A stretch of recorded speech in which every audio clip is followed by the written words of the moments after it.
Welcome to the Dirt Court Jesters podcast, your home for dirt track racing across the country and right here in Southwest Ohio. This is Josh in episode 67. Was it really that big of a surprise? A Four Crown Nationals recap and wing tips. I hope you guys are ready to get dirty.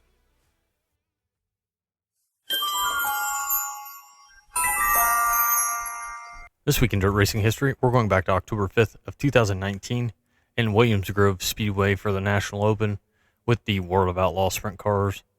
Brent Marks would come away with the win, Darren Pittman in second, and Donnie Schatz would round out your podium.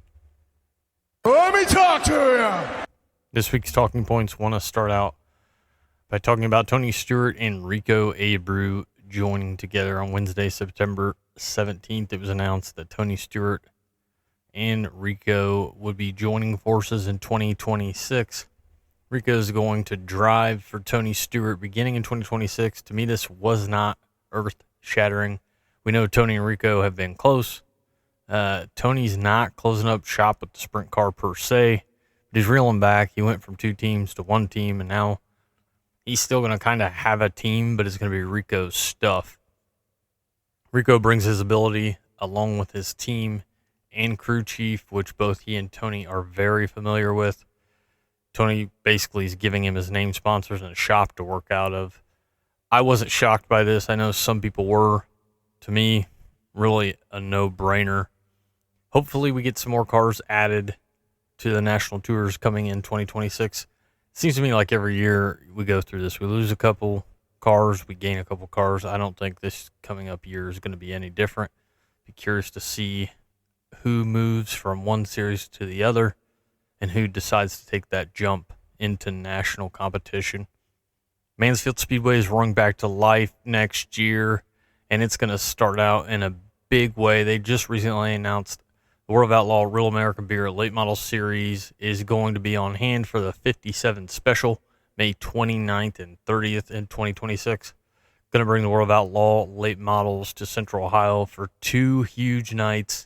It's going to be $12,000 to win on the first night, $1,000 to start, and on Saturday, $57,000 to win, and the better part, $5,700 to start.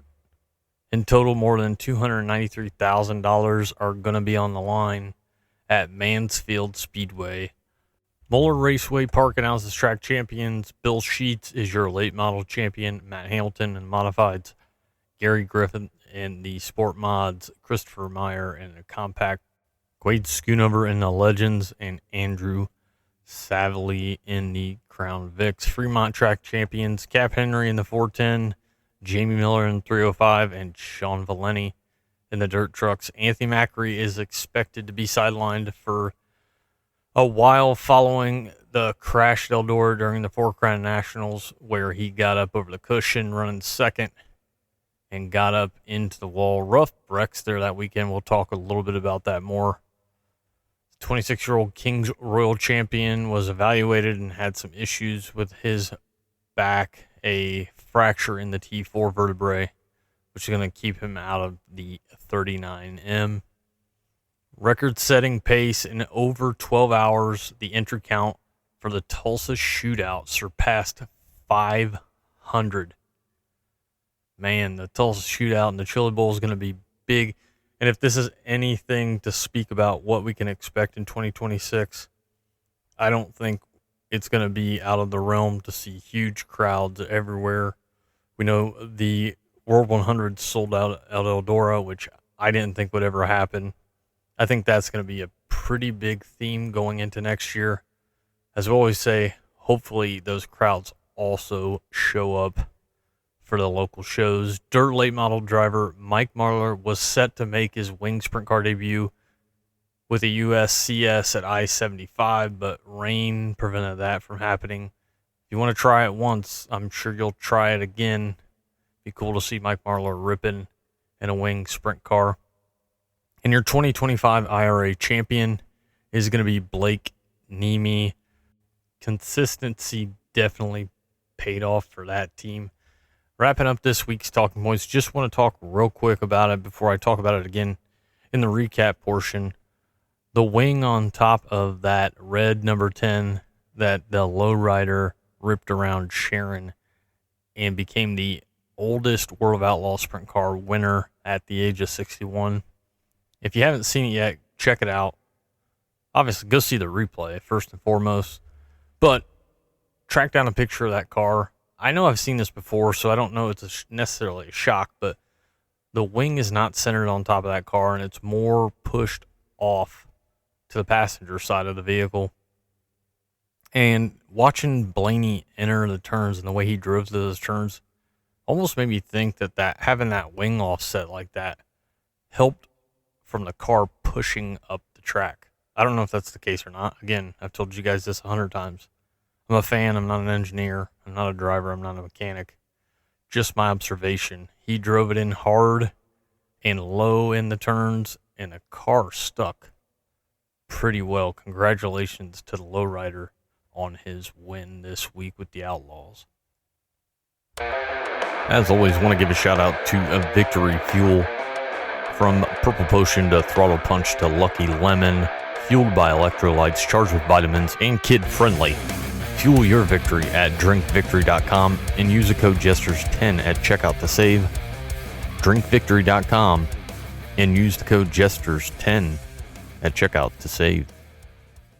I'm the tower of power, too sweet to be sour. I'm funky like a monkey. Sky's the limit and space is the place. This week's race recap and racing to come. I'm going to do a little bit of recapping here. Haven't been able to keep up with everything, but we're going to start Saturday, September 20th. Knoxville Raceway and Lucas Oil late models for the late model nationals. Hudson O'Neal will grab the $75,000 and is your late model nationals champion. Ricky Thornton Jr. in second, and Devin Moran would round out the podium.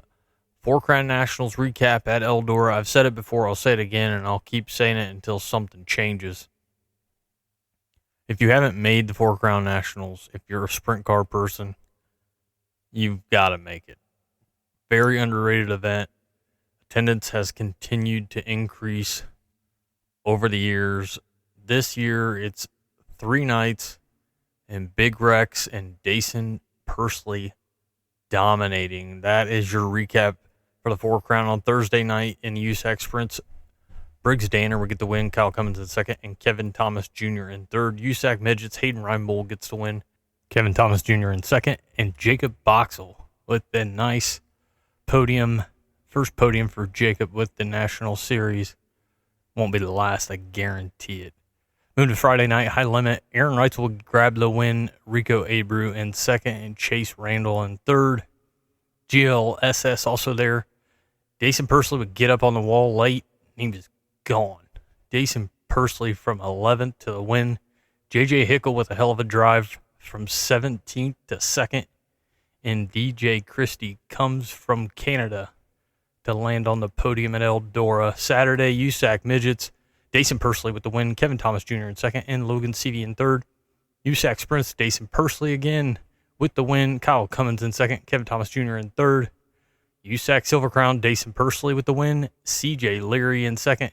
And Carmen Perigo would round out your podium for high limit. Rico Abreu gets revenge from the night before, and he grabs the win. Gio Scelzi in second. Aaron Reitzel in third. Ashton Torgerson would go from 21st to 4th in this one. First of all, I don't know if there's enough talk about it, so I'm going to try to give him his flowers.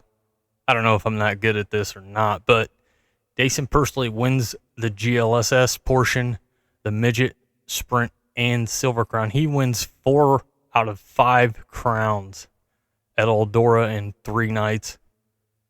Man, way to get up on the wheel. Dason Pursley and Ashton Torgerson. I don't know that I was a believer when Jacob decided to put him in the seat, but he's looked pretty solid. He's had some rough nights, but that's to be expected, I think. Ashton Torgerson is going to be a force, as well as Dason Pursley, obviously. We know with the non-wing, he's tough. I think he's going to get better in the wing. Man, if they do 5 nights, 5 divisions again next year. Is there a chance Dason Pursley grabs the win? Another really good crowd for this underrated weekend at Eldora. I don't know if they'll keep 3 nights. I think this being the first year, they probably will. And we'll see where it goes from there. I really enjoy the format and the layout, and I think every night was like 11 o'clock. They were wrapped up so you could go down to the pits, walk on the track, and all the good stuff that you get to do while at Eldora.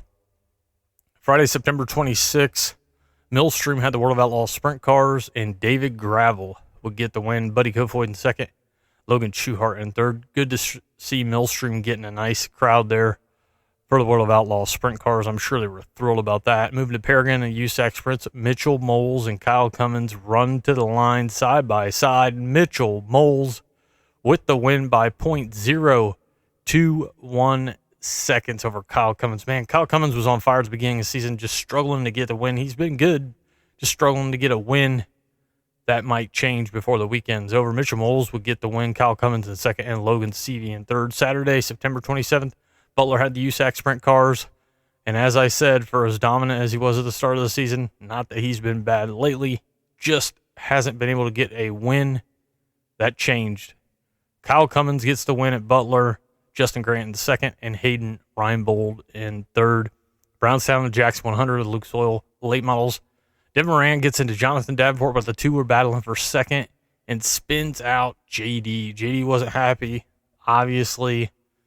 But in the end, RTJ and Devin Moran would be battling for the lead multiple laps. Around 25 to go before RTJ would finally get it and really kind of pull away and lock up the Jackson 100. Ricky Thornton Jr. with the win, Devin Moran in second, Bobby Pierce in third. Sharon with the World of Outlaw sprint cars, and it's a drag race to the line, but the low rider, Dale Blaney, becomes the oldest to win a World of Outlaw sprint car race at the age of 61, beating Buddy Kofoid to the line. If you haven't seen a pic of the car, like I told you before, check it out. Watch the race recap while you're at it. Great finish there. I don't know. Again, not an engineer, not a mechanic, not a driver, but I wonder if that wing being offset more to the right is helping him drive through that turn, because he drives into 1 and 2 pretty hard but stays pretty low and really doesn't even get up to the middle of the track and just is able to maintain speed. So awesome to see the lowrider get the win. Dale Blaney with the win. Buddy Kofoid in second. Sheldon Hodenshield in third. High limit rain shortened race means the first National Tour Series win for Danny Sams III. Danny Sams III and his family grabbed their first win with high limit. Gio Selzy in second and Brent Marks in third. Lawrenceburg for the Dick Gaines Memorial with the Boss Sprint Cars. Sabin by Bent gets the win. Sean Westerfield in second and Max Adams in third. Got to give a shout out to Team RBR. Ryan Varr running top 3 for quite a while there and would get a top 5 fifth place finish with Boss at Lawrenceburg. In the mods, Matt Hamilton gets the win. Nick Snell in second. Scotty Williams in third. B mods, Adam Hudson gets the win. Carson Freeman in second. TJ Dalton in third. Hornets, Kevin McCoy gets the win. Chevy Gibson in second. And Lucas Walters in third. Pro Stocks, Will McRoberts gets the win.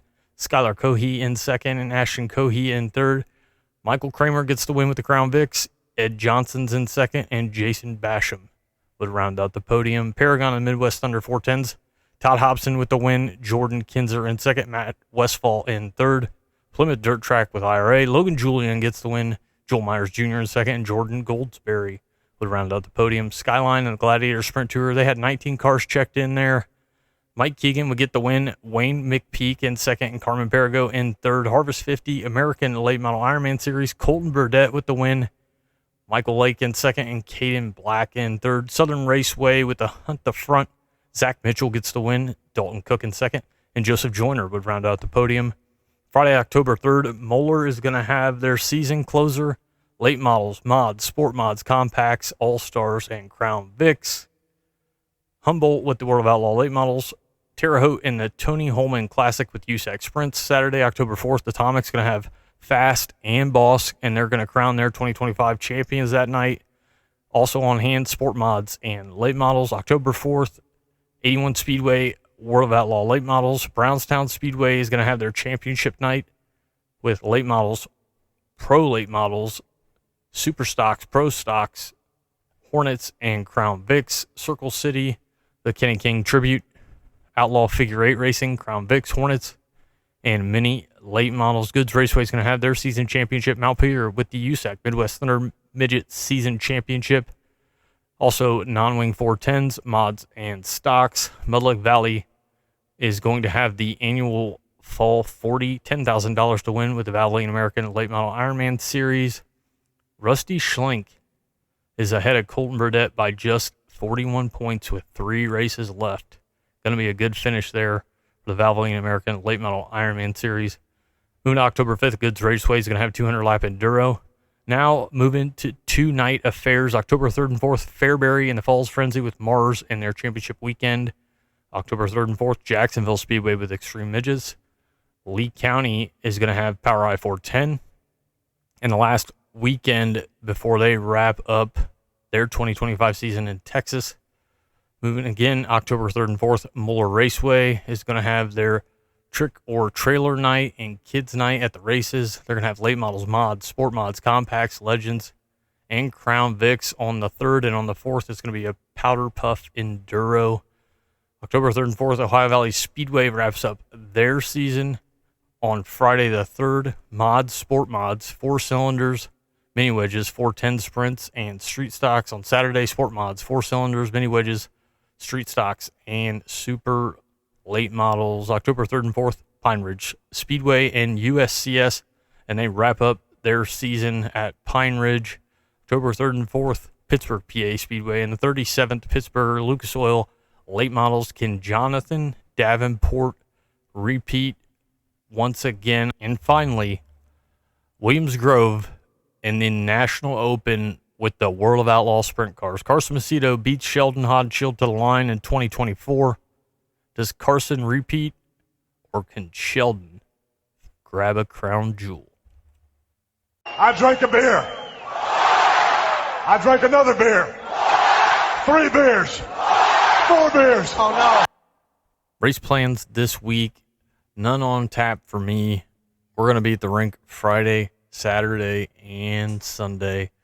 Not going to be able to make it this week, but looking forward to getting to Lawrenceburg next week, October 10th and 11th, for the Greg Staub Memorial and the Fall Classic with the USAC Sprint Cars. If you guys get a chance before they shut the gates for the season, get out to the track and support them.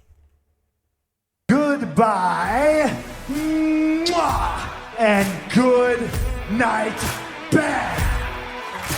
Thanks as always for listening to the Dirt Court Jesters podcast. Follow us on Spotify, X, Facebook, and YouTube. And we hope to see you guys at the track.